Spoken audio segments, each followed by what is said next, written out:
ज्यादा सुनो कम बोलो। हम क्या कर रहे हैं?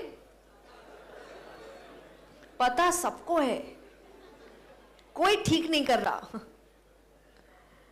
तो सबको सुनो। देखिए, बोलोगे वही जो पहले से पता है, कुछ नया नहीं है उसमें, पर सुनोगे तो क्या पता वो पता चल जाए जो नहीं पता है। सबको सुनो। अब कई बार लोग मुझसे कहते हैं कि सबको क्यों सुने भाई, हम उसको सुनेंगे जो समझदार है। नहीं, ज्ञानी को भी सुनो, मूर्ख को भी सुनो। हाँ, इनका एक्सप्रेशन नहीं,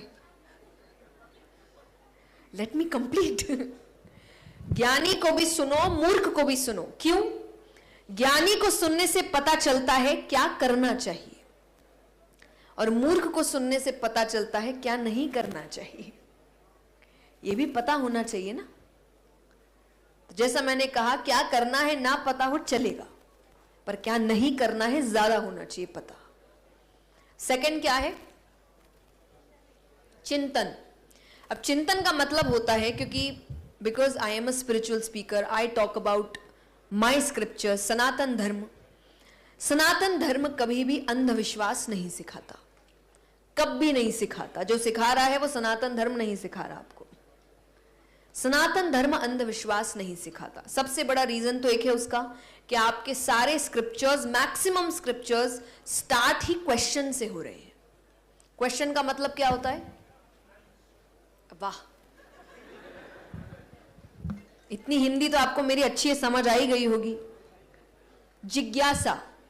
क्वेश्चन मतलब जिज्ञासा, क्यूरियोसिटी, किसी चीज को जानने की इच्छा। तो मैक्सिमम स्क्रिप्चर्स आपके क्वेश्चन से शुरू हो रहे हैं। फॉर एग्जाम्पल गीता, गीता में अर्जुन क्या कर रहे हैं? क्वेश्चन पूछ रहे हैं। किससे? भगवान से। पूछने की जरूरत है। आज किसी आप अननोन से पूछो या किसी नॉर्मल इंसान से पूछो, समझ आता है कि आपको ये देखना उसको कितना। भगवान, अर्जुन को पता है वो भगवान है, जरूरत है भगवान से क्वेश्चन पूछने की। वो तो जो बोले कर देना चाहिए, पर वो उनसे भी पूछ रहे हैं कि ये तो ये क्यों, ये करना है तो वो क्यों, ऐसा बोला तो ऐसा क्यों। और एक बार भी गीता में भगवान ने ये नहीं कहा मुझसे जबान लड़ाता है। That's what we hear. कई बार आप एल्डर्स से पूछते हो ना कि जबान लड़ाता है। मैं तो कई बार अपने पेरेंट्स को भी कहती हूं, मैंने कहा जब बड़ों के पास आंसर नहीं होता ना, वो यही बोलते हैं, इसके बाद समझ आना कि इनके पास अभी आंसर बचा नहीं है। पर भगवान ने एक बार भी नहीं कहा। भगवान ने हर क्वेश्चन का स्माइल करते हुए आंसर दिया, हर क्वेश्चन का। कई बार अर्जुन ने एक क्वेश्चन दो दो बार किए हैं, फ्रेमवर्क बदल दिया थोड़ा, पर मतलब एक ही था क्वेश्चन का। भगवान ने हर चीज को धैर्य से सुना, समझाया। यानी सनातन धर्म एनकरेज करता है क्वेश्चंस को। तो जिज्ञासा होनी चाहिए। आपको किसी की बातों पे अंधविश्वास करने की जरूरत मेरी भी मत करना। मैं भी अपने एक्सपीरियंसेस, अपनी लर्निंग्स के हिसाब से बोल रही हूं। हो सकता है वो चीज आपके लाइफ पे लागू ना हो, तो पर वो पता कैसे चलेगा? जब जो बात सुनी वो घर जाके उसका चिंतन करोगे। आज क्या बात हुई, ये बात मेरी लाइफ पे कैसे लागू होती है, लागू होती है कि नहीं होती है, होती है तो इसको कैसे अपने लाइफ में इनकलकेट करूं। इसको कहते चिंतन। जब शास्त्रों का सुनते हैं तो तुरंत नहीं मान लेना जिसने जो बोला, जाके सर्च करना ये बात है कि नहीं है। अभी हम अंदर ऑफिस में बात कर रहे थे कि अभी कुछ रील्स बड़ी फेमस हो रही है इंटरनेट पे, कृष्ण कहते हैं, ये सुनो। अब जाके देख लो भाई कहां कहते हैं। हर कोई अपनी मन की बात के ऊपर लिख दे रहा है कृष्ण कहते हैं। कृष्ण भी नीचे आ जाएंगे, मैंने कब कहा ये सब। ये सुनो, इतना इजी हो चुका है बोलना कृष्ण कहते हैं आपको। तो अब हमने क्या, जैसे मैंने आपको कहा है गीता में एक श्लोक है सीजन्स के ऊपर, गो एंड सर्च दैट। कौन सा श्लोक है, उसका मीनिंग कौन सा है, इसको कहते चिंतन। आपका अपना रिविजन, आपकी अपनी पढ़ाई, वही इंसान अपने दिमाग को तेज कर पाता है। जो मान लेगा इसने ये बोला, वो गलती मैं कर चुकी हूं। मेरी भी कई एक दो रील्स आपने देखी होगी, है ना, जहां पे मैंने थोड़ी अजीब अजीब बातें करी है। ये मेरा वही समय चल रहा था, जिसने जो बोला सुन लो और वही कॉपी पेस्ट कर दो। फिर बाद में आपको समझ आता है कि हर व्यक्ति सही नहीं बोल रहा, वो भी शायद किसी को सुन के बोल रहा जिसने रिसर्च नहीं किया। उस दिन मैंने अपने आप को कहा कि आज के बाद मैं वही बोलूंगी जो मैंने पढ़ा है या जो मैंने एक्सपीरियंस किया है। तभी से एक कोट आता है, प्रैक्टिस व्हाट यू प्रीच। जो चीज आप अपनी लाइफ में लागू नहीं कर सकते वो बोले ना। और यहां पे हम सब बड़े बड़े मोटिवेशनल स्पीकर्स बैठे हैं, यस और नो? सब यहां मोटिवेशनल स्पीकर हैं। कैसे? आपके दोस्त रिश्तेदार के लाइफ में कोई प्रॉब्लम आएगी, आपसे अच्छा ज्ञान कोई नहीं दे सकता, पर वही प्रॉब्लम आपकी लाइफ में आ जाए तो? और ये आपके साथ नहीं है। तो महाभारत में प्रसंग आता है, महाभारत में प्रसंग है कि युद्ध के एक रात पहले युधिष्ठिर ने युद्ध करने से मना कर दिया कि मैं तो युद्ध नहीं कर सकता, भाई सामने मेरा परिवार है, मेरे कजिन्स हैं, मेरे बड़े हैं, होगा नहीं मुझसे। तब उनकी टीम में से एक व्यक्ति आता है, मोटिवेशनल स्पीकर। वो आके युधिष्ठिर को समझाते हैं, मनाते हैं, 10-10 एग्जाम्पल्स देते हैं, तब जाके युधिष्ठिर रेडी होते हैं। डू यू नो वो कौन थे? बताओ कौन थे? ट्राई एटलीस्ट, मैं नहीं पनिशमेंट दूंगी।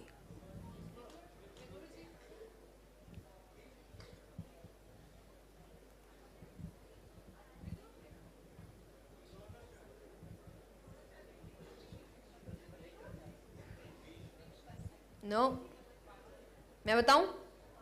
अर्जुन। दूसरे दिन किसकी हालत खराब हुई है?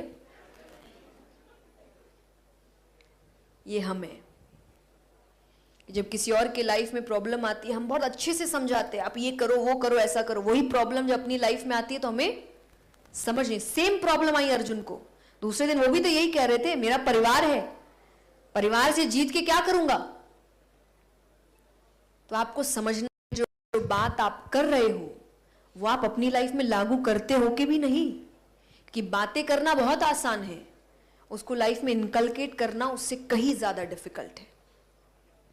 तो ये आपको समझना पड़ेगा कि जब हम चिंतन कर रहे हैं कि कोई बोल रहा है, वो मानना नहीं है, उसका रिवीजन करना है, पढ़ना है, चीजें समझनी है, क्वेश्चन आंसर करना है। पर अब क्वेश्चन में भी एक बात बताऊं, हमने कह दिया अर्जुन ने क्वेश्चन किया, तो अब सबको लग रहा है यस हमें तो राइट मिल गया क्वेश्चन करने का। But there is a difference. Arjun के क्वेश्चंस में मर्यादा है, हमारे क्वेश्चंस में मर्यादा नहीं होती। अर्जुन क्वेश्चन कर रहे हैं कि मुझे सच जानना है, हम क्वेश्चन करते हैं कि मुझे सामने वाले को गलत साबित करना है। बहुत डिफरेंस है इन चीजों में, और इन चीजों की वजह से आपके माइंडसेट में डिफरेंस आता है। कैसे? जब आपको सच जानना है तो आप हर बात पे गौर करते हो, वो क्या बोल रहा है। जब आपको सामने वाले को गलत साबित करना है तो आप वो पॉइंट ढूंढ रहे हो कि कुछ तो गलत बोले ये, फिर मैं बताता हूं। यस और नो? आप सामने वाले की 10 अच्छाई भूल जाते हैं क्योंकि आपको उसको गलत साबित करना है, तो एक गलती उठा लेंगे। This is what social media is doing right now. Yes और नो? इट्स वेरी इजी कि आप कमेंट में जाके कुछ बातें लिख दो, बट इट्स वेरी टफ जब आप दूसरे साइड होते हो। तो बहुत इजी है कि किसी की गलती निकालना, पर टफ है अपनी गलती निकालना। बुरा जो देखन में चला, जो दिल खोजा अपनो, पर बड़ा मेहनत का काम है ना। खुद को बेहतर बनाना बहुत मेहनत का काम है, खुद की कमियां निकालना बहुत मेहनत का काम है। आसान क्या है? दूसरी की कमी निकालते हैं, उसको बताते हैं वो क्या गलत कर रहा है, क्या उसको करना चाहिए। इतना अपने जीवन पे ध्यान दे दिया होता, हम कहां के कहां चले गए होते। यस और नो? हम भी यही करते हैं। फ्रेंड्स के साथ जब भी बैठेंगे, मैक्सिमम डिस्कशंस क्या है? वो क्या कर रहा है, उसने क्या पहना है, वो कैसे करता है।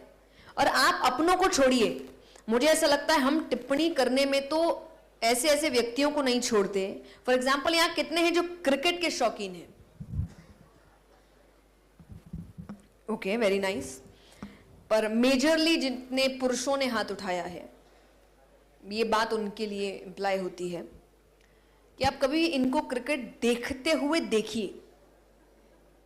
जब ये मैच देख रहे हैं, पहली चीज तो जब भी मैच होता है, इंडिया का मैच है, इंडिया पाकिस्तान का मैच है, तो सब बड़े एक्साइटेड होते हैं। अब पूरा मैच देखना है तो कुछ ना कुछ तो फ्राइड चीज बनेगी घर पे, यस और नो? कुछ ना कुछ अच्छा बनता है, चाय कॉफी जिसमें अच्छी खासी चीनी होती है वो रखा है, हेल्थ में खुद का कुछ अता पता। अब सामने एक ऐसा प्लेयर खेल रहा है जिसने रिकॉर्ड्स बनाए हैं, मतलब ऐसे रिकॉर्ड्स कि जिसको पार करना नामुमकिन सा लगता है, वो एक कैच छोड़ दे। फिर इनको देखिए आप,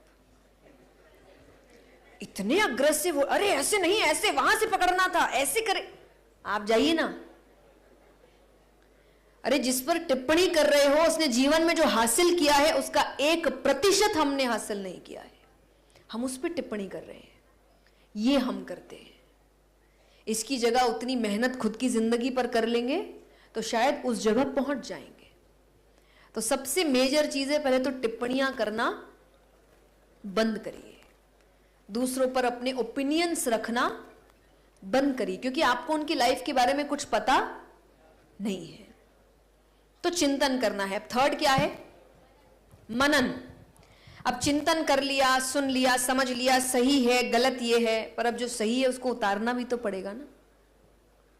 सच बोलना चाहिए, सच बोलना चाहिए, सच बोलते बोलते थोड़ी होता है, सच बोलना पड़ता है, यस और नो? मेहनत करना चाहिए, मेहनत करना पड़ता है।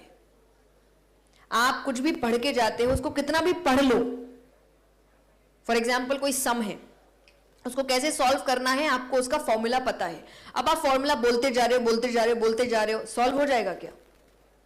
यस और नो? बताओ। नहीं। कैसे सॉल्व होगा? उसको इंप्लाई करने से तभी होगा ना। हम सिर्फ बोल रहे हैं अभी, ये करना चाहिए, वो करना चाहिए, ये करना है, वो करना है, मंडे से जिम जाना है, न्यू ईयर्स रेजोल्यूशन है। कितने रेजोल्यूशन पूरे हो गए आपके? कितने साल से चल रहा है आपका? बताओ। 4-4, 5-5 साल के रेजोल्यूशन अभी तक पूरे नहीं हुए हैं, यस और नो? क्योंकि सिर्फ बोलते हैं, करते नहीं है, करना पड़ेगा। और मैं हमेशा एक बात कहती हूं, रेजोल्यूशन 5-6 मत बनाओ, एक बनाओ, सिर्फ एक। हम बड़े जोश में होते ना न्यू ईयर्स पे, कल से ये शुरू, ये शुरू, ये शुरू, एक भी नहीं कर पाते। एक करो, सिर्फ एक। मैं अपनी कथाओं में कहती हूं कि आप जब भी कथा में आते हैं, कोई एक अच्छी बात लेके जाइए। 7 दिन की कथा है, आप सोचिए कितनी अच्छी बातें होती होंगी। सब नहीं ले जाना, एक से ज्यादा नहीं ले जाना, सिर्फ एक ले जाना। बाकी सब सुन लो वहां पे, लेकिन आपको लाइफ में क्या उतारना है वो एक ही होना चाहिए। पर ये हर कथा में करो। जब भी कथा सुनेंगे एक अच्छी बात उठाएंगे। वैसे ही मान लीजिए आप किसी को यूट्यूब पे सुन रहे हैं, या कोई स्पीकर सुन रहे हैं, कोई अच्छा पॉडकास्ट सुन रहे हैं, हर पॉडकास्ट, हर सेशन से एक बात उठाएंगे, एक से ज्यादा नहीं, पर उसको जीवन में उतारेंगे। अब आप देखिए, ये 3 चीजें जब आप अपने लाइफ में लेकर आते हैं, आपके लाइफ में सफलता कैसे नहीं आती है, अपने आप आएगी। तो ये कुछ चीजें अगर आप, और बहुत सिंपल है, आपको मैंने जितनी भी चीजें बताई, आपको लगता है इनमें से कुछ बहुत टफ चीजें थी? बताइए। बहुत मेजरली बहुत टफ चीजें हैं, फिजिकली बहुत टफ चीज? नो। बस माइंड बनाना है, विचार बदलने होंगे, नजरिया बदलना होगा और सब ठीक हो जाएगा। और एक एंड में, आपके क्वेश्चन स्टार्ट करने से पहले, एक एंड में अगर आप मेरी बात मानेंगे, क्योंकि because we are here for a motivational session, but मेरा काम है spiritual sessions, please spirituality life में जोड़िए, जैसे आपको सही लगे। आपको नाम जप करना है, नाम जप करिए, मेडिटेशन करना है, मेडिटेशन करिए, आपको स्क्रिप्चर्स पढ़ने हैं, स्क्रिप्चर्स पढ़िए, जो वे आपको सही लगे, पर स्पिरिचुअल होना शुरू करिए। आप सोच नहीं सकते वो आपकी लाइफ इतने बड़े तरीके से चेंज करेगा कि आपको विश्वास नहीं होगा कि मेरे अंदर इतने अच्छे बदलाव आ सकते हैं। ये मैंने किया है, इसलिए बता रही हूं। और हर रूप में आप फिजिकली भी चेंज होते हैं। आई ऑलवेज से, जब ईश्वर के करीब जाते हो ना, ईश्वर अपने जैसा बनाने लगता है। He is beautiful. कृष्ण का मतलब ही है the one who attracts everyone, इतना सुंदर। तो जब व्यक्ति डिवाइन से कनेक्ट करता है, वो सुंदर होता जाता है। किसी चीज की जरूरत नहीं पड़ेगी आपको, अपने आप चेहरे पे, जिसको हम आध्यात्म में तेज कहते हैं। क्या कहते हैं? ये सच्ची बात है। ये जेन्युइनली होता है आपके साथ, आपके हेल्थ में, आपके फिजिकल लुक्स में, आपके मेंटल स्टेबिलिटी में, आपके इमोशनल स्टेबिलिटी में मेजर चेंज आता है। तो प्लीज हो सके तो कोशिश करिए, और कोशिश करिए, कोई फोर्स नहीं है, 10-15 मिनट्स दीजिए दिन का। बेटर हुआ तो 15 से 30 करिएगा, और बेटर हुआ 30 से 1 आवर करिएगा, it's up to you. But try करिए कि आप अपनी लाइफ में स्पिरिचुअलिटी लेकर आए। सो आई ट्राइड कि मैं कुछ पॉइंट से आपको थोड़ा सा आपके माइंडसेट को चेंज कर सकूं। आइए, we can have some questions. Mic है हमारे पास, तो अब आप सिलेक्ट करें please. I don't want to be the bad person. Mic पहुंचा दीजिए, जिसको भी सवाल पूछना है आप अपने हैंड रेस कर सकते हैं। हाँ जी, नमस्कार। नमस्कार जी। नमस्कार, मैं दिवेंदु मुखोपाध्याय हूँ, पीएचडी का स्कॉलर हूँ। मेरे गाइड डॉक्टर गौरव गुप्ता सर का मैं स्कॉलर। ओके। तो मेरा मतलब एक ही इसी से जो हमें समझ में आता है वो यही है कि गीता का एक श्लोक से आप कैसे हमें मोटिवेट कर सकते हैं। वो श्लोक है, सर्वधर्मम परित्याज्य मामेकम शरणम व्रज अहम त्वाम सर्व पापेभ्यम मोक्षयामि मा शुचः। इस चीज़ से जो ये मर्म जो है, आप इससे हम लोगों को कैसे आप मोटिवेट कर सकते हैं? क्योंकि हमने थोड़ा सा भी इसको थोड़ा सा भी मनन किया था। आज हम कुछ ना कुछ, हम जो भी आज आपके यहाँ पर आ पाए हैं, या जो भी कुछ हो रहा है, मैं समझ सकता हूँ कि आप इसमें आप कुछ अपनी राय बताएं। ओके, सो ये मेरे 2 फेवरेट श्लोक है गीता में। एक तो चलो सब जो फेमस है, कर्मण्येवाधिकारस्ते, सबको पता है। एक ये है, तो ये श्लोक तब का है जब भगवान एंड में अर्जुन को बहुत समझाया, बातों से समझाया, पर फिर भी एंड में वो समझ तो रहे नहीं है। तो भगवान को अपना लास्ट वेपन देना पड़ा। भगवान ने विराट रूप दिखाया। वो देख के अर्जुन को समझ आया कि okay, he is something, he is the divine, he is the Lord, और इनकी बात मुझे माननी है। भगवान तब कहते हैं कि मैंने सारे तरीके बता दिए, ये करना चाहिए, वो करना चाहिए, ऐसा करना चाहिए, तुम अपना दिमाग लगाओ, सब करो, पर एंड में जब ऐसी परिस्थिति हो जाए ना कि कुछ समझ नहीं आ रहा, सर्वधर्मान्य परित्यज्य मामेकम शरणम व्रज, सब छोड़ मेरी शरण में आ जा, मैं सब ठीक कर दूंगा। That is surrender to the divine. जब आपको लग रहा है ना मुझे कुछ समझ नहीं आ रहा, अब आप मुझे इशारा करो, आप मुझे बताओ क्या करना है, पर वो सरेंडर होना चाहिए। सरेंडर गेम नहीं है, सरेंडर झूठी बात नहीं है, सरेंडर नाटक नहीं है, सरेंडर ढोंग नहीं है। जो करता है उसको आंसर्स नहीं मिलते। समर्पण बहुत पावरफुल है। पर अगेन ये श्लोक उनके लिए है जो बहुत रिलीजियस हो जाते हैं, जिनका फेथ डिवाइन की ओर। I always say the word divine, कि मैं आपको फोर्स नहीं कर रही आप एक पिक्चर को मानो, मैं नहीं कह रही इसी जिसको आपको सही लगे, जिससे आपका हार्ट कनेक्ट हो जाए, वही डिवाइन है आपके लिए। पर वो पावर इतना ज्यादा बड़ा होता है ना। फॉर एग्जाम्पल मान लीजिए कि आप जिस शहर में रह रहे हो, शहर का जो सबसे पावरफुल इंसान है, सबसे पावरफुल, वो आपको कह रहा है कि मैं तेरे साथ हूं, सब संभाल लूंगा, चिंता मत कर। अब आप बताओ, ये बात सुन के आपके अंदर पावर आएगा कि नहीं? बताइए, यस और नो? आपको लगेगा ना कि मेरा कोई कुछ नहीं बिगाड़ सकता, लगता है कि नहीं? जबकि एक छोटे से शहर का पावरफुल व्यक्ति आपके अंदर इतना पावर क्रिएट कर सकता है। वो दुनिया चला रहे हैं, ब्रह्मांड चला रहे हैं, वो आपको कह रहे हैं मामेकम शरणम व्रज, मेरे पास आ जा, मैं सब ठीक कर दूंगा। कितना पावर आता है कि जो दुनिया चला रहा है वो मेरे पीछे खड़ा है, कोई मेरा क्या बिगाड़ सकता है। ये पावर आता है आपके अंदर जब आप सरेंडर करते हो। ये पावर मेरे अंदर आने में भी बहुत समय लगा था। ऐसा नहीं है लाइफ में फेलियर्स नहीं आते, बहुत। मैं रिसेंटली कई बार हमारे लाइफ में ऐसी चीजें हुई है कि आप कुछ दिनों के लिए बहुत डिप्रेस्ड फील करते हो। बट आई ऑलवेज से कि मैं भी ये चीजें फील करती हूँ, पर तब भी मैं अपने आप को यही बोलती हूँ, ऐसा नहीं है काम होगा नहीं मेरा, अभी नहीं हुआ है, होगा और बेहतरीन होगा, क्योंकि मुझे विश्वास है वो पीछे खड़ा है, वो खराब नहीं करेगा मेरा काम। शायद इस समय होना सही समय नहीं है, या वो कोई सीख देने की कोशिश करे, पर काम तो होगा। ये चीज मेरे अंदर इतना विश्वास लेके आती है, no matter what the situation is, no matter I am crying, मतलब रोते रोते भी मैं यही बोल रही हूँ, वो साथ तो नहीं छोड़ेगा। ठीक है, रोना आ रहा है, अच्छा नहीं लग रहा है, जो चीज चाहिए थी मिली नहीं, दुख हो रहा है, बहुत बहुत बुरा लग रहा है, पर वो गलत नहीं करेगा मेरे साथ, मुझे पता है। ये पावर है इस श्लोक का। और आई थिंक ऐसे फिर कई श्लोक आएंगे जब आप पढ़ने लगते हो। But again yes, next mic का है, मुझे नहीं पता। Hello hello ji. मेरा नाम विक्रम है और मैं खुश हूँ। आपको एक चीज़ बताऊंगा कि आपकी जो जन्मभूमि है वो मेरा ननिहाल है, सुजानगढ़ वाह। राजस्थान से। तो मैं जब घर पे बताया कि आप आ रहे हो तो उस घर वाले सब खुश थे। Thank तो you so much. मेरा क्वेश्चन ये है कि जो नानी बार को मायरा था, आप सब लोग तो नहीं जानते होंगे, जो उनके भजन सुनते हैं उनको पता है नानी बार को जो मायरा था, जैसे आप उसको कैसे इमोशनली कनेक्ट करते हो, कैसे पर्सनली आप इंटैक्ट करते हो और आज की जनरेशन को क्या मैसेज करना देना चाहते हो आप उसको लेके? ओके, सो ये डिवोटी की कथा है, पूरी कथा मैं समझा नहीं सकती, आप बैठ जाइए आराम से। Thank you so much. तो ये पूरी कथा समझाना थोड़ा मुश्किल है, उसके लिए आपको सुनना पड़ेगा, बट बहुत बहुत इमोशनल कथा है ये। And it happened I think 500-600 years ago, जब मीराबाई का समय चल रहा था। तो तब नरसी भगत आए। ये गुजरात की कथा है, जूनागढ़ में। तो कथा लंबी है, उनकी बेटी होती है, बेटी की शादी है। तो हमारे यहाँ एक रिचुअल होता है जिसे हम मायरा भात कहते हैं। और मायरा मामा परिवार भरते हैं, बट बिकॉज नरसी जी का कोई बेटा नहीं है और उनकी मतलब बेटी का कोई भाई नहीं है, तो मामा हुआ नहीं कि मायरा कौन भरे। तब नरसी जी ने तब कहा था कि मेरा मायरा कृष्ण भरेंगे आके, और वो आए थे और उन्होंने 56 करोड़ का मायरा भरा था।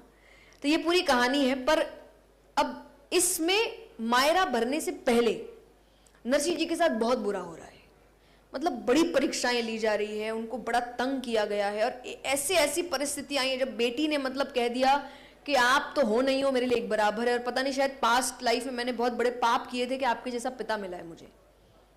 तो और उस समय मतलब वो क्या फील कर रहे हैं, पर तब भी उनका विश्वास ईश्वर पे इतना ज्यादा था। पर मुझे ये बात आई थिंक समझ आती है क्योंकि उसमें कुछ ऐसी चीजें हैं जो बहुत पारिवारिक है। ये एक पारिवारिक कथा है, फैमिली की कथा। उसमें माता पिता, पति पत्नी, ननद देवरानी, जेठानी, सास बहू, मतलब सबकी बातें आती है। तो जितने लोग बैठे होते हैं, तो मैंने जब स्टार्ट की थी एक कथा, तब आई थिंक मुझे लगता है स्टार्ट में मैं नॉर्मली बात करती थी, पर एक दिन मेरे पिता ने मुझे कहा कि मुझे तुमसे थोड़ा कुछ डिस्कस करना है, क्योंकि उन्हें समझ आ गया था कि इसके अंदर भाव नहीं है। और फिर उस दिन 3-4 घंटे उन्होंने मुझे बैठाया और 3-4 घंटे में उन्होंने अपनी पूरी लाइफ स्टोरी मुझे बताई। I come from a very humble background. मेरे पिता ने बहुत मेहनत करी, परिवार में स्थितियां बहुत खराब थी, और कई ऐसी चीजें मायरे में हुई है जो मेरे परिवार में भी हुई थी, चाहे वो इंसल्ट्स हो, रिजेक्शन हो, परिवार का अलग हो जाना, कई से चीजें थी। और जब मेरे पिता वो मुझे डिस्क्राइब कर रहे थे, मैंने जिंदगी में पहली बार अपने पिता को एक बच्चे की तरह रोते हुए देखा था। And I was just 10 years old। और मुझे समझ नहीं आ रहा, क्योंकि उस समय आपको ये भी नहीं पता होता गले लगूं, आंसू पोंछूं, या क्या बताऊं, मुझे नहीं पता कि कंसोल कैसे किया जाता है। और वो इंसान रो रहा है जो आपको हमेशा पकड़ता है जब आप रोते हो। आई डोंट नो उस दिन क्या हुआ था। उसके नेक्स्ट दिन जब मैंने कथा फिर से घर पे, क्योंकि मैं घर में प्रैक्टिस करती थी मैं कैसे बात करूंगी, समथिंग चेंज्ड। मुझे ऐसा लगता था जब मैं नरसी जी की बात करती हूँ कि मैं ही नरसी जी हूँ, मेरे साथ वो सब चीज हो रही है। उनकी बेटी का नाम नानी बाई था, कि जब नानी बाई की बात, आई यूज्ड टू फील कि मैं वो हूँ, मेरे साथ ये सब हो रहा है, या हस्बैंड ऐसा कर रहा है, या परिवार में ऐसा हो रहा है। तो वो आई थिंक डिवोशन मेरे पिता ने मेरे अंदर पैदा किया था, तब जाके वो डिवोशन आया। पर बहुत सुंदर कथा है, वुड से कि आप सबको सुननी चाहिए। मारवाड़ी में है, हिंदी में भी आई हैव ट्राइड, आप यूट्यूब पे देख सकते हैं। बहुत बहुत सुंदर कथा है। जो मैंने कहा, अगर भक्ति आपको पैदा करनी है तो आप वो कथा सुनिए। यस मैम, आपने भी कहा है और बिल्कुल हकीकत बात है कि जब अध्यात्म अपने सीमा पे होगा तो वो विज्ञान को वहाँ पे पहले से बैठा देखेगा। विज्ञान तो जब आएगा, हाँ, तब विज्ञान अध्यात्म हाँ, पहले से बैठा होगा। अध्यात्म पहले हाँ से जी। बैठे को देखेगा। तो मैम, क्या आपको ये नहीं लगता कि जो आस्था है वो मेहनत से बचने का एक तरीका है? या ओके, ये उनके लिए हो सकता है जो स्क्रिप्चर पढ़ नहीं रहे, क्योंकि स्क्रिप्चर्स पढ़ोगे तो कृष्ण कहते हैं कर्मण्यवाधिकारस्ते, कर्म से ऊपर कुछ नहीं है। भगवान बायस्ड नहीं है कि भगवान कहेंगे कि भाई ये मेहनत कर रहा है और वो मेरी भक्ति कर रहा है तो मैं इसके काम बनाऊंगा क्योंकि मेरी भक्ति कर रहा है। नहीं बनाएंगे। पहली बात तो यहां सबको स्पष्ट शब्दों में कह दूं, भक्ति काम नहीं बनाती, भक्ति आपके अंदर स्ट्रेंथ लेकर आती है, ताकि विपरीत परिस्थितियों का सामना आप खड़े रहकर कर सके। परिस्थितियां नहीं बदलेगी। किसी को लगेगा भक्ति करने से दुख चले जाएंगे, दुख ज्यादा आएंगे। मीराबाई के आज कथा करते हैं हम, आज उनको अच्छा बोल रहे, जब वो थी किसी ने अच्छा नहीं बोला था, उनको बस सताया गया था। तो भक्ति कोई आपके लाइफ में मैजिक नहीं लेकर आती कि सब चीजें ठीक हो जाएगी, कुछ नहीं बनेगा, काम तो मेहनत से ही बनेगा। और ये स्क्रिप्चर्स पढ़ाते हैं, स्क्रिप्चर्स नहीं बताते। बट अगेन आप कई बार ऐसी चीजें सुन लेंगे किसी से जो कहेंगे ये करने से काम बन जाता है, नहीं बनता भाई, मुझे तो नहीं लगता बनता। वो कोइंसिडेंस हो जाए कभी कभी किसी के साथ, वो मान लेता है कि हो गया, पर जो काम होता है मेहनत से होता है, क्योंकि ऐसा होता तो भगवान के अपने काम हो गए होते। उनको वनवास में नहीं जाना पड़ता, घर नहीं छोड़ना पड़ता, द्वारिका नहीं डुबानी पड़ती, वो ईश्वर थे। कर्म करना पड़ेगा और कर्म ही वापस घूम के आता है। मुझे लगता है स्क्रिप्चर्स तो यही सिखाते हैं। बाकी अगेन वही अंधविश्वास वाली बात है, आपने किसी को सुन लिया, मान लिया, कर लिया, कुछ नहीं होता ऐसा।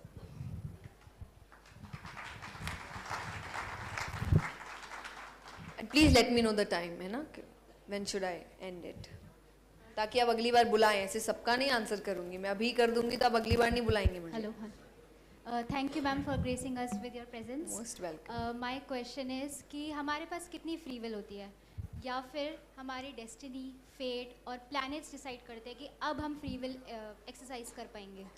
देखिए, कुछ चीज़ें हैं लाइफ में जो डिसाइडेड होती है, कुछ चीज़ें हैं जो प्रारब्ध की वजह से होती है। Again I will give answers according to scriptures, मानना नहीं मानना आपके ऊपर है। तो प्रारब्ध क्या होते हैं आप जानते हैं? Past life karmas. तो बिकॉज यू नो कई बार ऐसा होता है कि कुछ है जो एक अलग घर में पैदा हो रहा है, कुछ अलग घर में पैदा हो रहा है, एंड आई फील कुछ तो रीज़न होगा। अगर कोई प्रारब्ध नहीं भी मानता तो आप मुझे बता दो रीज़न क्या है, कि कोई ऐसी परिस्थिति में पैदा हो रहा है जहाँ उसके पास पैदा होते ही सब कुछ है, और कोई है जिसके पास अन्न का दाना भी नहीं है। तो आई फील कुछ तो पास्ट लाइफ की चीज़ें होती है जिसे शास्त्र प्रारब्ध कहते हैं, कि आपके पास्ट लाइफ कर्मास थोड़े से काउंट आपके नेक्स्ट लाइफ में भी होते हैं। तो कुछ चीज़ें हैं जो डेस्टिनी होती है या पहले से लिखी होती है, बट मैक्सिमम चीज़ें नहीं होती। मैं एक सुंदर बात कहती हूँ कि हाँ, बिल्कुल जिंदगी की किताब पहले से लिख दी गई है, पर आपको क्या पता कुछ पन्नों में ईश्वर ने लिखा है जैसी तुम्हारी मर्जी। तो मेहनत और कर्म चीजें बदल सकता है, ये बिल्कुल है। पर जैसे कुछ चीजें हैं जो मुझे, जैसे मृत्यु शास्त्र कहता है जिस दिन पैदा होते उसी दिन डेट लिख दी जाती है कि इस दिन चला जाएगा व्यक्ति, वो आप चेंज नहीं कर सकते। तो ऐसे कुछ चीजें हैं, बट आई वुड से मेहनत से सब चेंज हो सकता है। आप दिमाग लगाइए, मेहनत करिए, ईश्वर में अपना ध्यान रखिए कि वो इंसान गलत नहीं करेगा। और जब हम ईश्वर की बात करते हैं, एक बहुत सुंदर बात है, हम ईश्वर इसलिए कहते हैं क्योंकि जब आप हर चीज़ उनको डेडिकेट करते हो ना, तो आप कई बार गलत करने से बच जाते हो। फॉर एग्जाम्पल, हम कहते हैं कि आप खाना खाने से पहले भगवान को भोग लगाइए। अब इतनी बुद्धि सब में है कि भगवान को क्या भोग लगाना है। मतलब मुझे लगता है कोई भी ऐसा नहीं होगा जिसको नहीं पता कि भगवान को क्या भोग लगेगा। तो जब आपको लगता है कि मैं भगवान को जो भोग लगाऊंगा वही खाऊंगा, तो आप भी गलत खाने से बचेंगे। अब कई बार होता है कुछ काम कर रहे हैं तो आपको पता है कि आप भगवान को समर्पित कर रहे हैं। अब चोरी चकारी भगवान को समर्पित करके कौन करेगा? जो कर रहा है फिर वो उसको वापसी भी मिलती है। रावण ने किया तो वापसी भी मिला ना, इसलिए भगवान ये सब तैयार है। भगवान कहे देख लो भाई, जैसी जिंदगी जियोगे वैसे एंड मिलेगा। राम जैसे जियोगे राम जैसा एंड होगा, रावण जैसे जियोगे रावण जैसा एंड होगा। ये तो एक लाइफ बताई है उन्होंने। तो अगर आप कोई भी काम अपने दिमाग में ईश्वर को रखते हुए करते हैं ना कि उनको कैसा लगेगा, तो आप बहुत सही रास्ते पर चलते हो, बहुत गलत करने से बच जाओगे। आप अपना हर चीज डेडिकेट करो। डेडिकेट एज इन क्या? उनको कैसा लगेगा। अभी आपकी चिंता होती है ना, ये क्या सोचेगा, पड़ोस वाला क्या सोचेगा, फ्रेंड, कोई काम के नहीं है सब। ये सब उगते सूरज को सलाम करते हैं। या सुनो, बड़े हो जाओगे सब तालियां बजाने लग जाएंगे, जब तक नहीं होते तब तक सब गालियां देते हैं। रिश्तेदार आपके जब तक स्ट्रगल कर रहे हैं तब आपको सब बोलेंगे अरे पैसा बर्बाद कर रहा है, अरे कर क्या रहा है, अरे नहीं करेगा, अरे टाइम में। जिस दिन हो गए हमको पहले से ही पता था ये कुछ अलग करेगा। ये सब रिश्तेदारों ने कहा है। यस और नो? इन पर मत आप सोचिए कि ये क्या कह रहे हैं। हर काम में सोचिए उसको कैसा लगेगा। अगर आपको आपके अंदर से आवाज मिलती है कि उसको अच्छा लगेगा, कर दो। नो मैटर कितने लोग कह रहे हैं मत कर मत कर, आप करो वो काम। लेकिन अगर आपको अंदर से आवाज मिलती है उनको अच्छा नहीं लगेगा, तब भले ही हजारों की संख्या में लोग कह रहे हो कर कर, मत करना। क्योंकि जिस दिन गिरे वो 1000 भाग जाएंगे, संभालना आपको अकेले पड़ेगा। तो इसीलिए आई फील कि ये चीजें हैं, बाकी तो मेहनत से ही होता है। मैम एक क्वेश्चन है मेरा। कई बार इमोशंस और लॉजिक के बीच में लड़ाई होती है। Emotions can be for parents, can be for siblings, can be for friends, जो इमीडिएट कंफर्ट देता है लेकिन आगे चल के प्रॉब्लम्स क्रिएट कर सकता है। और उसी मोमेंट पे हमें पता है कि अगर हम लॉजिकली ये डिसीजन लेते हैं, so this can give discomfort now, but आगे चल के बेनिफिशियल होगा। तो ऐसी सिचुएशन में डिसीजन किस बेसिस पे लेना चाहिए? आपने खुद आंसर कर दिया। देखिए आपने क्या कहा कि आपको पता है कि ये अभी कंफर्ट दे रहा है पर आगे जाके मेरा काम खराब कर देगा। क्या फायदा ऐसे काम का? क्योंकि आपको हर चीज लॉन्ग टर्म सोचनी है ना। जैसे मैंने कहा, सी हमें पता होता है फिर भी हम नहीं लेते। हमें लगता है कि नहीं, ये कोई आके हमें बोले। उस समय हम फ्रेंड ढूंढ रहे होते हैं, रिलेटिव ढूंढ रहे होते हैं कि हम, पर आपको पता है कि ये मुझे अभी थोड़े देर के लिए कंफर्ट दे रहा है पर आगे जाके मेरी लाइफ खराब कर देगा। और मैं ये इमोशन के लिए नहीं कहती, ये मैं ओवर सेंसिटिव होने के लिए कहती हूँ। इमोशंस हमेशा लॉजिकल होते हैं पर ओवर सेंसिटिवनेस आपकी ना वो इलॉजिकल हो जाती है। इमोशंस तो देखिए, इंसान में इमोशंस नहीं तो इंसानियत नहीं। एकदम ही लॉजिक के हिसाब से काम करेगा, रोबोट है ये। भावनाएं खत्म हो गई। भावनाएं तो होनी चाहिए पर एक्स्ट्रा नहीं होनी चाहिए कि जिस चक्कर में आप अपनी जिंदगी बर्बाद कर ले। फॉर एग्जाम्पल, मुझे लगता है जीवन में कुछ बुरा हो जाए, कुछ दिन व्यक्ति को रोना चाहिए, ये नेसेसरी है, रोना चाहिए, दिल हल्का हो जाता है। पर 1 महीने तक कमरे से नहीं निकल रहे, ये गलत बात है। ये फिर आप अपने आप को कमजोर कर रहे हो। तो आई थिंक आपने खुद ने आंसर किया इसका। For friends it is absolutely okay, but कई बार आपके कुछ ऐसे क्लोज पर्सन्स होते हैं, this can be your brothers, can be your parents, उस मोमेंट पे क्या करना चाहिए? Because sometimes you are unable to think. I didn't get you, like सामने अगर- क्या सिचुएशन कैसी है? सिचुएशन इज दिस, लाइक कि अगर ये इमोशंस आपके बहुत क्लोज लोगों के लिए हैं, this could be your family members, parents और भाई, and on the other side it is logic कि भाई आगे चल के ये। अब देखिए, ये अगेन ये वो वाले डायलॉग्स है, कृष्ण कहते हैं। कृष्ण ने कहा नहीं है पर बात अच्छी है ये, तो मैं सुना देती हूँ कि पार्थ कह रहे हैं कि कृष्ण सामने सब अपने खड़े हैं, कि विरुद्ध सारे अपने खड़े हैं। तो कृष्ण कहे अगर विरुद्ध खड़े हैं तो अपने कैसे? तो अगर आपके अपने हैं तो वो समझ जाएंगे कि आपके लिए जो सही है आपको वो करना, और जो समझ नहीं रहा वो आपका अपना नहीं है। वो ये चाह रहा है कि आप उसके बारे में सोचे अपना लाइफ खराब करके। ये अपने नहीं होते।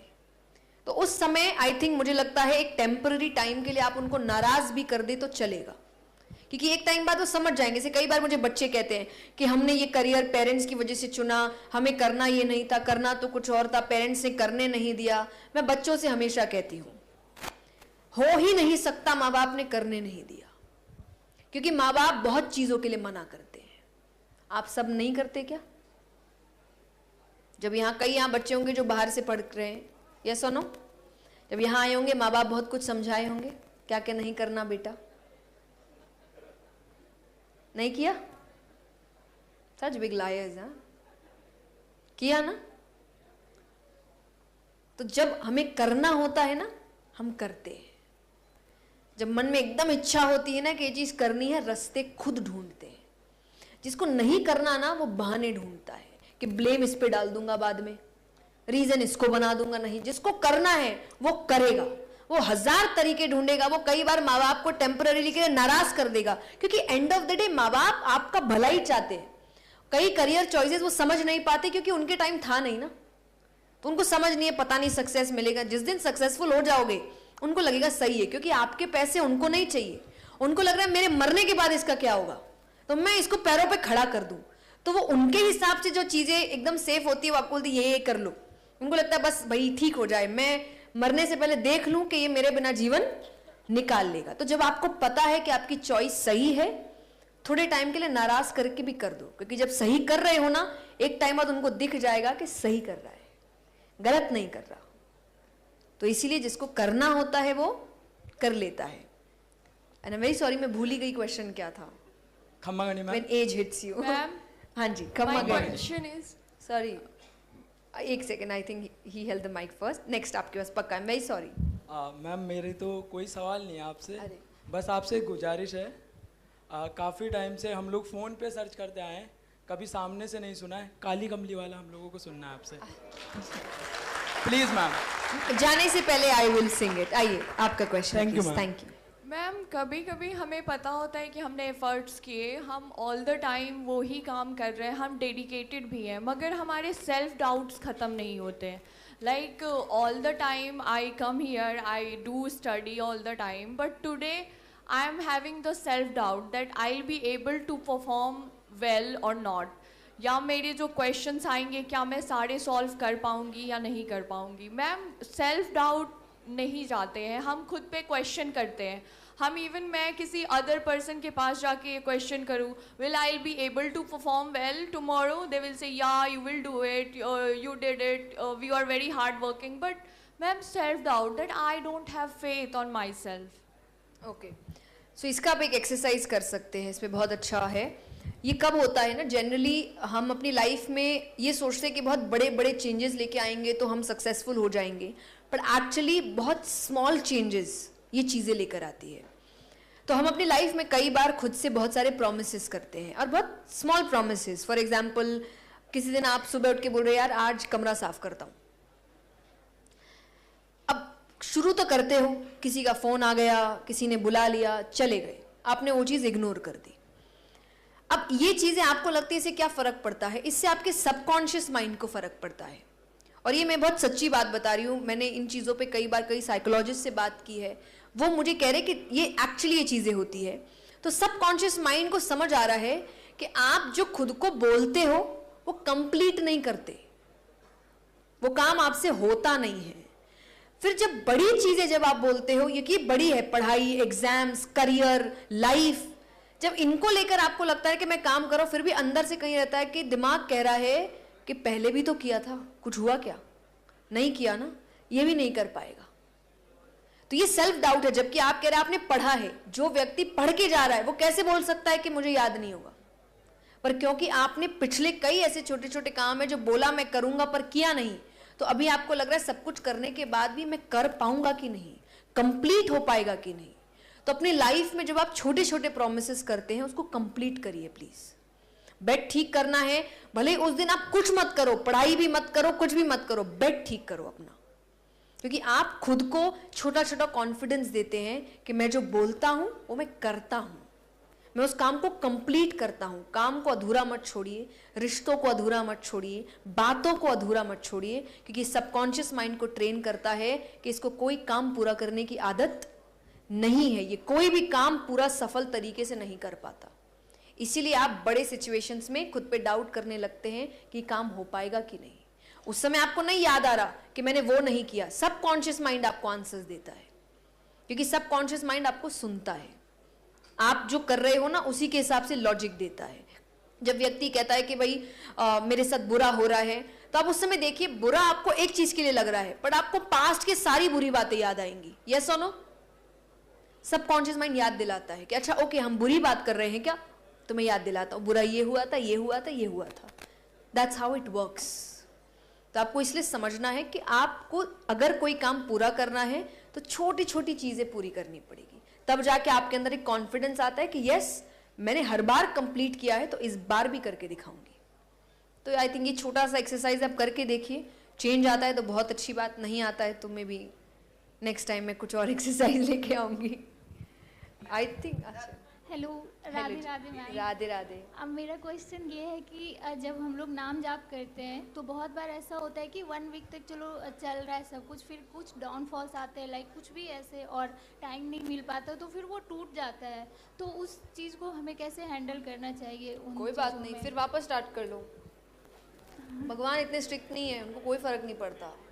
भगवान इंटेंशन देखते हैं कि उसका मन था बीच में थोड़ा बिजी हो गया, कोई बात नहीं, वापस से स्टार्ट करो। जैसे डाइट करते हो ना, एक हफ्ते तक खाना खाते, एक दिन चीट मील ले लिया, कोई बात नहीं, कल से फिर डाइट शुरू करेंगे।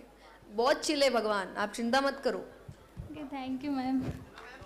आई think we are done now, है ना? हमें भी हरे कृष्णा, हरे कृष्णा। भजन गाऊंगी। मैम एक लास्ट क्वेश्चन है। हमने पूरे टाइम में आध्यात्मिकता और शास्त्र के बारे में बहुत चर्चा की, आज बहुत अच्छा लगा, आपने बहुत अच्छा सेशन दिया। बट ऐसा देखने को मिलता है कि आज का यूथ ज़्यादातर जो ज्ञान है वो सोशल मीडिया और रील्स के माध्यम से लेना चाहता है। तो ऐसे में कैसे मोटिवेट हो खुद और दूसरों को करें शास्त्रों को पढ़ने के लिए? मत देखिए, आई मीन सॉरी, मतलब व्हाट आई मीन इज कि आप जब भगवान के बारे में जानना चाहते हैं, शास्त्रों के बारे में जानना चाहते हैं, शास्त्रों से ही जानिए। आप सीरियल से जानने की कोशिश मत करिए, रील से जानने की कोशिश मत करिए, क्योंकि उनका एक इंटेंशन है, जो मेजर इंटेंशन है दैट इज एंटरटेनमेंट। तो जब इंटेंशन ही एंटरटेनमेंट है तो थोड़ा सा मसाला तो लगाया जाएगा, और जब मसाला लगाया जाता है तो आपको सच्चाई नहीं बताई जाती। तो आई ऑलवेज से कि पहले शास्त्र पढ़ो, सच जान लो, उसके बाद आप देखो। तो तब आप भी एक एंटरटेनमेंट के नजरिए से ही देखते हो, क्योंकि सच तो आपको पता है कि क्या हुआ क्या नहीं हुआ, पर पहले सच्चाई शास्त्रों से जानिए। तो आप पढ़िए, चाहे मुझे ऐसा लगता, मैं गीता प्रेस गोरखपुर से मोस्टली अपने स्क्रिप्चर्स उठाती हूँ, जितनी भी पढ़ती हूँ, तो आप वहां से पढ़िए। तो कोई ऐसा स्क्रिप्चर होना चाहिए जो आपको सच बात बताए। सेकंड, इंटरप्रिटेशंस पहले मत पढ़िए। इंटरप्रिटेशन का मतलब ही होता है मेरे हिसाब से, मैंने क्या सीखा। तो गीता अगर आप पहली बार ही इंटरप्रिटेशन पढ़ रहे हो तो आप गीता का मूल तत्व नहीं समझ सकते, क्योंकि आपने तो किसी और के दिमाग से गीता समझी है। पहले गीता पढ़िए कि एग्जैक्ट गीता आपसे क्या कहती है, फिर आप इंटरप्रिटेशन पढ़िए, तो आपको कई नजरिए समझने को मिलेगा। तो आई थिंक ऐसे आप शास्त्रों को समझ सकते हैं। रील्स, सीरियल्स, ये जीरो तरीका है शास्त्रों को समझने का। ये एक तरीका आपके अंदर इंटरेस्ट जगाने का भी हो सकता है, पर ये थोड़ा रिस्की है कि कई बार इंटरेस्ट भगाने का भी हो सकता है, कि कई बार आपको वो गलत चीजें दिखा रहे तो आपको लगता है अरे मेरे भगवान ऐसे हो सकते हैं, पर ऐसे है नहीं। तो जब आप पढ़ोगे तो आपको समझ आएगा कि बहुत प्यारी चीज है। और I think this is how you can connect with the scriptures. आपने सबकॉन्शियस माइंड की बात किया था, तो अपने माइंड को ट्रेन कैसे करें कि उसको पढ़ना है? जैसे नहीं पढ़ना है ये सबको पता है, बट वो सबकॉन्शियस माइंड ट्रेन नहीं हो पाता है, तो माइंड को ट्रेन कैसे नहीं करें? पढ़ना सबको नहीं पता है, पढ़ना है सबको पता है, पढ़ नहीं रहे सब। माइंड को पता है माइंड को पढ़ना है, इसलिए शास्त्र कहते हैं इंद्रियों को काबू में करो। मन के हिसाब से नहीं चलना है, मन नहीं चलाएगा आपको, आप मन को चलाएंगे। मन बोलेगा नहीं पढ़ना है तो नहीं पढ़ेंगे, ऐसे थोड़ी है। अब बच्चे तो रहे नहीं, हम बड़े हो चुके, हमको पता है जरूरी क्या है। तो आपको समझना पड़ेगा कि जो जरूरी है वो करना पड़ता है, पढ़ना पड़ेगा। जिंदगी भर ऐसे नहीं चलेगा, ये लाइफ फ्री में नहीं मिल रही है। आज हर चीज के लिए आपको पैसे चाहिए, एजुकेशन के लिए चाहिए, हेल्थ के लिए चाहिए, लाइफस्टाइल के लिए चाहिए, आगे आपकी फैमिली बनेगी उसके लिए चाहिए, और उसके लिए स्किल्स चाहिए, टैलेंट चाहिए, एजुकेशन चाहिए। जब इतना कुछ दिमाग में चलेगा तब अपने आप किताब खुलेगी। दिन भर चिल करते रहोगे तो एक बार के तो यही लगता है अरे लाइफ सही है, कितने दिन सही है। एक एज आएगी जब रिस्पॉन्सिबल होना पड़ेगा ना, तो तब फिर धक्के से होगे। इससे अच्छा अभी जब टाइम है, समय है, तब काम कर लीजिए ना। ऑलवेज से बैलेंस बनाओ। कोई नहीं कह रहा आपको कि आप 24 घंटे पढ़िए। मेरे पिता एक काम करते थे, हमेशा मुझे हर चीज के लिए रिवॉर्ड देते थे। आप सभी ये बता दीजिए